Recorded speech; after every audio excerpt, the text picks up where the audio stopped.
आज हम डिस्कस करेंगे क्लास 7 साइंस का चैप्टर नंबर 6 जिसका नाम है adolescence a stage of growth and change. इस चैप्टर में हम ह्यूमन लाइफ की जर्नी के एक इम्पॉर्टेंट स्टेज के बारे में डिटेल में डिस्कशन करेंगे जिसे हम एडोलेसेंस कहते हैं। हम यह भी जानेंगे कि प्यूबर्टी क्या होती है। हम उन फिजिकल, इमोशनल और बिहेवियरल चेंजेस के बारे में बात करेंगे जो एक इंडिविजुअल अपनी एडोलेसेंट स्टेज में एक्सपीरियंस करता है। हम यह जानेंगे कि रिप्रोडक्टिव मैच्योरिटी क्या होती है। हम उन हेल्दी हैबिट्स के बारे में बात करेंगे जिसे एक एडोलेसेंट को अपनी वेलबींग के लिए अडॉप्ट करना चाहिए। और लास्ट में हम यह भी समझने की कोशिश करेंगे कि हॉर्मोन्स क्या होते हैं और हम एडोलेसेंट स्टेज में आने वाली फिजिकल, इमोशनल और बिहेवियरल चेंजेस में हॉर्मोन्स क्या रोल प्ले करते हैं। तो सबसे पहले हम यह समझने की कोशिश करेंगे कि लाइफ की किस स्टेज को एडोलेसेंस कहते हैं। बेसिकली एडोलेसेंस चाइल्डहुड और एडल्टहुड के बीच की उस स्टेज को कहते हैं जो करीब 10 साल की उम्र से शुरू होती है और करीब 19 साल की उम्र तक चलती है।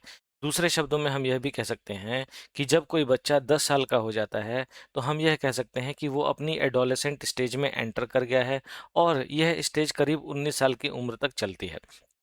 इस स्टेज में बॉडी में बहुत ही रैपिड ग्रोथ और डेवलपमेंट देखा जाता है। हालांकि ग्रोथ और डेवलपमेंट तो चाइल्डहुड में भी देखा जाता है, परंतु इस स्टेज में होने वाला ग्रोथ और डेवलपमेंट बहुत फास्ट होता है, बहुत प्रोमिनेंट होता है और बॉडी में बहुत सारे चेंजेस देखे जाते हैं जो लाइफ की दूसरी स्टेजेस में नहीं देखे जाते। इस स्टेज में बेसिकली बॉडी अपने आप को एडल्टहुड के लिए प्रिपेयर करती है। इस स्टेज में होने वाले चेंजेस अलग अलग चाइल्ड्स में अलग अलग समय पर देखे जा सकते हैं। मतलब कि ऐसा हो सकता है कि किसी एडोलेसेंट बॉय के मोस्टैचेस के हेयर 12 इयर्स की एज में दिखाई पड़ने शुरू हो जाएं, किसी दूसरे चाइल्ड के मोस्टैचेस के हेयर 13 इयर्स में दिखाई पड़ने शुरू हों और किसी और चाइल्ड के मोस्टैचेस के हेयर 14 इयर्स में दिखाई देने शुरू हों। इसका मतलब यह है कि एडोलेसेंट स्टेज में होने वाले चेंजेस अलग अलग इंडिविजुअल्स में अलग अलग समय पर दिखाई पड़ते हैं और यह नॉर्मल होता है। लेकिन इस स्टेज में होने वाले सभी चेंजेस करीब 10 साल की उम्र से लेकर के 19 साल की उम्र तक कंप्लीट हो जाते हैं। एडोलेसेंस के दौरान बॉडी में बहुत सारे फिजिकल चेंजेस देखे जाते हैं। फिजिकल चेंजेस हम उन चेंजेस को कहते हैं जो इजीली ऑब्जर्वेबल होते हैं और इन चेंजेस को हम अपनी आईज के द्वारा देख भी सकते हैं। फॉर एग्जाम्पल एडोलेसेंस स्टेज में हाइट में इंक्रीज होता है, बॉडी की वेट में इंक्रीज होता है, बॉडी की शेप में चेंजेस आते हैं। जैसे कि एडोलेसेंट बॉयज़ में यह देखा गया है कि शोल्डर्स ब्रॉड हो जाते हैं, चेस्ट वाइड हो जाता है। इसके विपरीत एडोलेसेंट गर्ल्स में ब्रेस्ट्स की डेवलपमेंट होती है, आर्मपिट्स में और प्यूबिक रीजन में हेयर ग्रोथ होता है और यह भी देखा गया है कि फेशियल स्किन में भी चेंजेस आते हैं। एडोलेसेंस के दौरान फेशियल स्किन ज़्यादा ऑयल प्रोड्यूस करने लगती है और इस एक्सेसिव ऑयल प्रोडक्शन की वजह से स्किन में मौजूद पोर्स क्लॉग्ड हो जाते हैं। स्किन की इस कंडीशन को, जिसमें स्किन में मौजूद पोर्स एक्सेसिव ऑयल प्रोडक्शन की वजह से क्लॉग्ड हो जाते हैं, उसे हम एक्ने कहते हैं। पिंपल्स एक तरह के एक्ने होते हैं जिसमें कि हमारी स्किन में मौजूद pores oil excessive oil secretion की वजह से क्लॉग्ड होकर के इन्फ्लेम्ड हो जाते हैं। दूसरे शब्दों में हम यह भी कह सकते हैं कि फेस पर जब ये रेड कलर के दाने दिखाई पड़ने लगते हैं उसे हम पिंपल्स कहते हैं और जनरली यह एडोलेसेंस स्टेज में देखा जाता है। हालांकि एडोलेसेंस स्टेज में होने वाले यह चेंजेस अलग अलग इंडिविजुअल्स में अलग अलग मात्रा में होते हैं। जैसे कि किसी की हाइट ज़्यादा इंक्रीज होती है, किसी की हाइट कम इंक्रीज होती है, किसी के फेस पर ज़्यादा पिंपल्स प्रोड्यूस होते हैं, किसी के फेस पर कम पिंपल्स प्रोड्यूस होते हैं, किसी एडोलेसेंट बॉय के फेशियल हेयर्स ज़्यादा होते हैं, किसी एडोलेसेंट बॉय के फेशियल हेयर्स कम होते हैं, एट्सेट्रा। एडोलेसेंस के दौरान वॉइस बॉक्स यानी कि लेरिंग्स में भी ग्रोथ होता है। वॉइस बॉक्स हमारे थ्रोट में मौजूद उस स्ट्रक्चर को कहते हैं जो बोलने में हमारी हेल्प करता है। वॉइस बॉक्स में होने वाला यह ग्रोथ बॉयज़ में प्रोमिनेंट होता है और इसी वजह से एडोलेसेंट बॉयज़ की वॉइस होर्स यानी कि कर्कश हो जाती है, या हम यूं भी कह सकते हैं कि एडोलेसेंट बॉयज़ की आवाज़ भारी हो जाती है। इसके विपरीत एडोलेसेंट गर्ल्स में वॉइस बॉक्स में उतना प्रोमिनेंट ग्रोथ नहीं होता और इस वजह से गर्ल्स की वॉइस में इतना डिफरेंस नहीं ऑब्जर्व किया जाता। कुछ कुछ एडोलेसेंट बॉयज़ में वॉइस बॉक्स में होने वाली ग्रोथ काफ़ी ज़्यादा प्रोमिनेंट होती है और इसकी वजह से उनके थ्रोट में एक अलग से बम्प दिखाई पड़ने लगता है, जो कि वॉइस बॉक्स की ग्रोथ की वजह से ही होता है। इस बम्प को हम एडम्स एप्पल कहते हैं। लेकिन यह एडम्स एप्पल सब में सभी एडोलेसेंट बॉयज़ के थ्रोट में ऑब्ज़र्व नहीं किया जाता। उन बॉयज़ में जिनमें ग्रोथ बहुत ज़्यादा प्रोमिनेंट होती है, उनमें यह एडम्स एप्पल ऑब्जर्व किया जा सकता है। एडोलेसेंस स्टेज में होने वाले वो फिजिकल चेंजेस जो कि मेल्स को फीमेल्स से डिस्टिंग्विश करने में हेल्प करते हैं, लेकिन रिप्रोडक्शन प्रोसेस में डायरेक्टली इन्वॉल्व नहीं होते, ऐसे फिजिकल चेंजेस को हम सेकेंडरी सेक्सुअल कैरेक्टरिस्टिक्स कहते हैं। जैसे कि बॉयज़ में फेशियल हेयर का ग्रोथ होना, शोल्डर्स का वाइड होना और गर्ल्स में ब्रेस्ट्स का डेवलप होना। ये वो फिजिकल चेंजेस होते हैं जो कि मेल्स को फीमेल से डिस्टिंग्विश करने में हेल्प तो करते हैं, लेकिन रिप्रोडक्शन प्रोसेस में डायरेक्टली इन्वॉल्व नहीं होते। इसीलिए इन्हें हम सेकेंडरी सेक्सुअल कैरेक्टरिस्टिक्स कहते हैं। अब तक हमने एडोलेसेंस स्टेज में होने वाले फिजिकल चेंजेस के बारे में डिस्कशन किया, जिन्हें हम इजीली ऑब्जर्व कर सकते हैं। इसके अलावा मतलब कि इन फिजिकल चेंजेस के अलावा हमारी बॉडी में इंटरनल चेंजेस भी होते हैं। हमारे इंटरनल ऑर्गन्स और स्पेसिफिकली हमारे रिप्रोडक्टिव ऑर्गन्स मैच्योर होते हैं और हमारी बॉडी रिप्रोड्यूस करने में सक्षम बनती है। एडोलेसेंस स्टेज के इस फेज को प्यूबर्टी कहा जाता है, जिसमें हमारे रिप्रोडक्टिव ऑर्गन्स मैच्योर होते हैं और हमारी बॉडी रिप्रोड्यूस करने में सक्षम बन जाती है। प्यूबर्टी के दौरान रिप्रोडक्टिव ऑर्गन्स में होने वाले चेंजेस की वजह से एडोलेसेंट गर्ल्स में एक मंथली साइकिल ऑफ चेंज शुरू हो जाता है, जिसे हम मेंस्ट्रुअल साइकिल कहते हैं। मेंस्ट्रुअल साइकिल को पीरियड भी कहा जाता है। जब एक बार प्यूबर्टी के दौरान फीमेल बॉडी में मेंस्ट्रुअल साइकिल शुरू हो जाती है, तो यह 45 से लेकर के 55 ईयर्स की एज तक चलती रहती है। इसका मतलब यह है कि कुछ फीमेल्स में मेंस्ट्रुअल साइकिल 45 ईयर्स की एज तक चलती है और उसके बाद खत्म हो जाती है। कुछ में 46 ईयर्स की एज तक चलती है और उसके बाद खत्म हो जाती है। कुछ में 47 ईयर्स की एज तक चलती है और उसके बाद खत्म हो जाती है। इसी तरह से कुछ फीमेल्स में यह 55 ईयर्स की एज तक चल सकती है और उसके बाद खत्म होती है। जब तक फीमेल बॉडी में मेंस्ट्रुअल साइकिल चलती रहती है, तब तक फीमेल बॉडी रिप्रोड्यूस करने में सक्षम रहती है और जब यह मेंस्ट्रुअल साइकिल 45 से लेकर के 55 ईयर्स की एज में फीमेल बॉडी में ख़त्म हो जाती है, उसके बाद फीमेल बॉडी रिप्रोड्यूस करने में सक्षम नहीं रहती।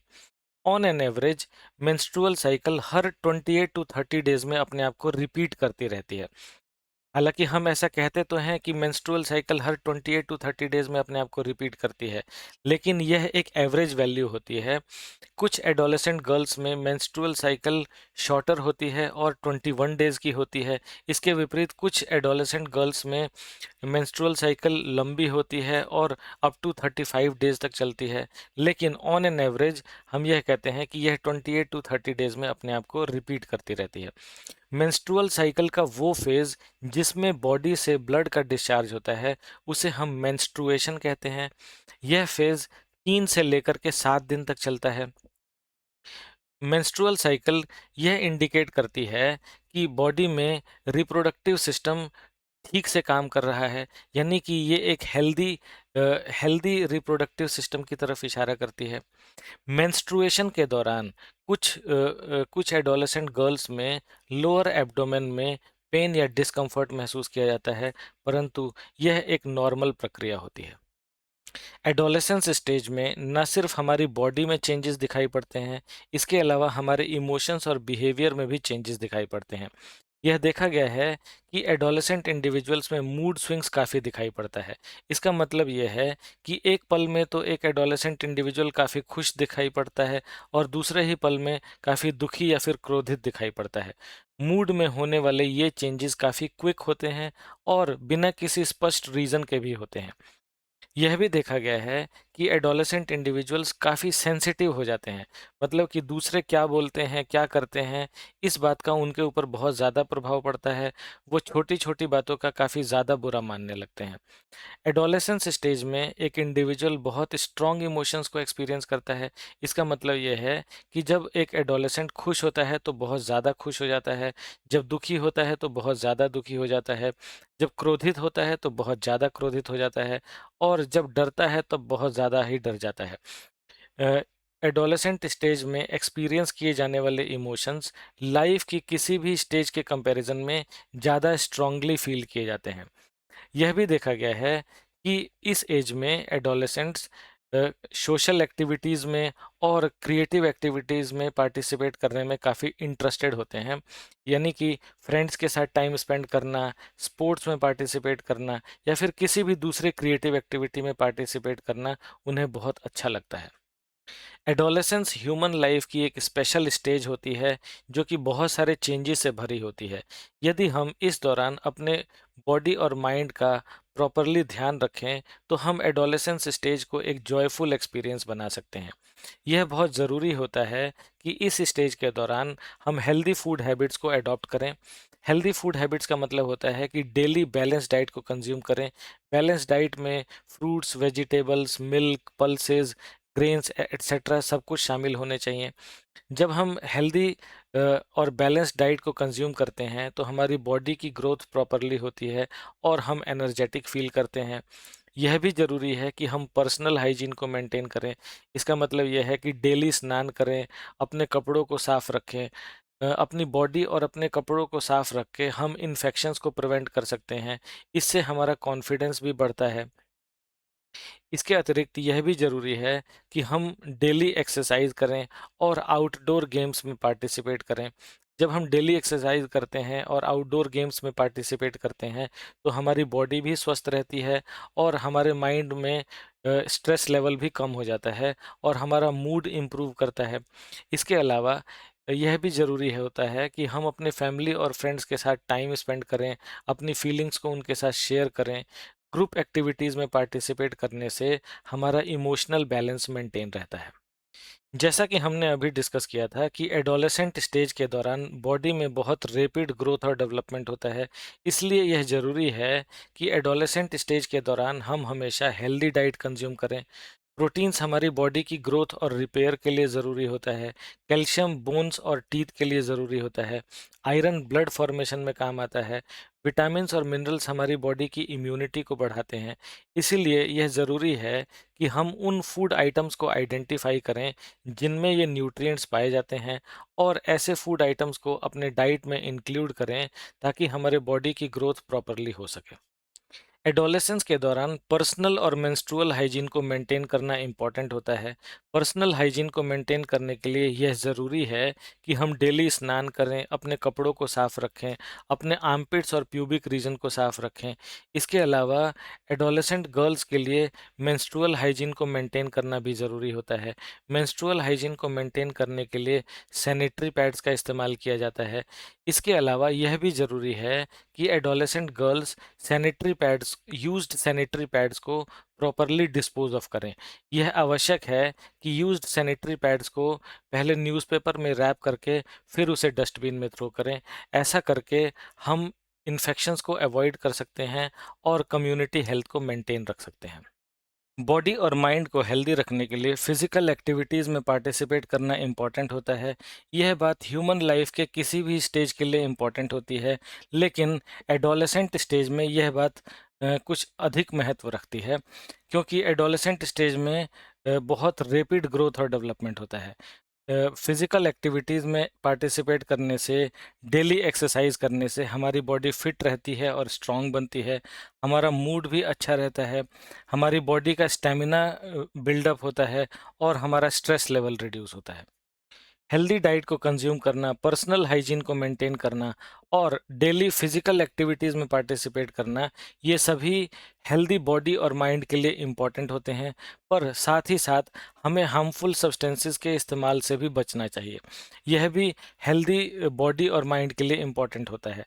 हार्मफुल सब्सटेंसेस के एग्जांपल हैं टोबैको, अल्कोहल, ड्रग्स एट्सेट्रा। ये सब्सटेंसेस न सिर्फ हमारे फिजिकल और मेंटल हेल्थ के लिए डेंजरस होते हैं, बल्कि ये एडिक्टिव भी होते हैं। एडिक्टिव होने का मतलब यह है कि जब कोई पर्सन इनका एक बार इस्तेमाल करता है तो उसकी बॉडी में इन सब्सटेंसेस को बार बार इस्तेमाल करने की क्रेविंग्स डेवलप होती है। इन सब्सटेंसेस के इस्तेमाल से हमारे लंग्स को और ब्रेन को भारी डैमेज पहुंचता है। इसीलिए यह इम्पॉर्टेंट है कि हम इन सब्सटेंसेस के इस्तेमाल से बचें। स्पेसिफिकली एडोलेसेंट स्टेज में, जबकि एक पर्सन के अंदर ज़्यादा एक्साइटमेंट होती है किसी भी सब्सटेंस को इस्तेमाल करने के लिए, उस समय पर यह ज़रूरी होता है कि हम सेल्फ कंट्रोल के द्वारा इसके इस्तेमाल से बचें। हम किसी भी तरह के पीयर प्रेशर में या फिर किसी भी तरह के दबाव में आकर के इन सब्सटेंसेस का इस्तेमाल शुरू ना करें।